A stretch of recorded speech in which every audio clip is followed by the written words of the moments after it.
ত্রয়োদশ জাতীয় সংসদ নির্বাচনকে সামনে রেখে মেহেরপুরে আয়োজিত এক জনসভায় বাংলাদেশ জামায়াতে ইসলামীর আমির ড শফিকুর রহমান বলেছেন, ক্ষমতায় চলে এলে চাঁদাবাজদের পুনর্বাসনের নামে প্রশ্রয় দেওয়া হবে না, বরং তাদের জন্য কর্মসংস্থানের ব্যবস্থা করা হবে, যাতে তারা অপরাধ ছেড়ে স্বাভাবিক জীবনে ফিরতে পারে।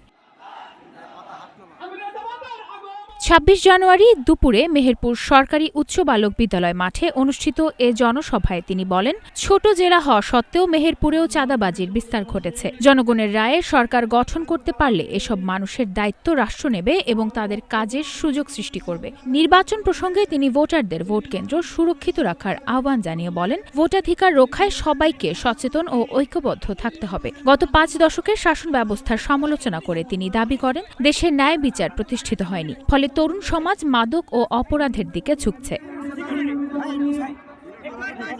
দুর্নীতির বিরুদ্ধে কঠোর অবস্থানের কথা জানিয়ে তিনি বলেন, জামায়াত কোনো ধরনের দুর্নীতিকে প্রশ্রয় দেবে না। বেকার ভাতা নয়, কর্মসংস্থানই বেকারত্বের স্থায়ী সমাধান বলেও মন্তব্য করেন তিনি। শেষে ২ আসনের প্রার্থীদের হাতে দলীয় প্রতীক দাড়িপাল্লা তুলে দিয়ে ইনসাফ ভিত্তিক রাষ্ট্র গঠনে সবার সহযোগিতা কামনা করেন।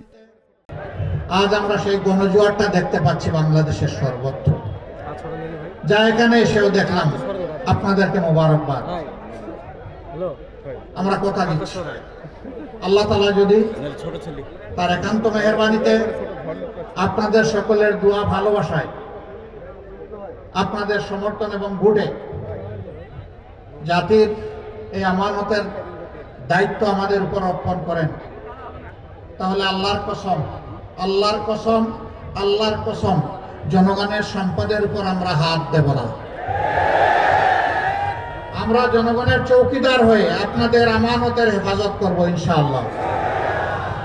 আমরা সরকারি তহবিলের প্রত্যেকটি আয় ব্যয়ের হিসাব আপনাদের সামনে জনসমক্ষে দিতে বাধ্য থাকব।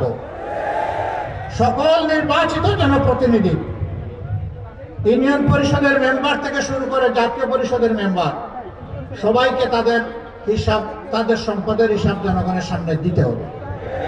5 বছরে একবার নয়, প্রতি বছর কমপক্ষে একবার।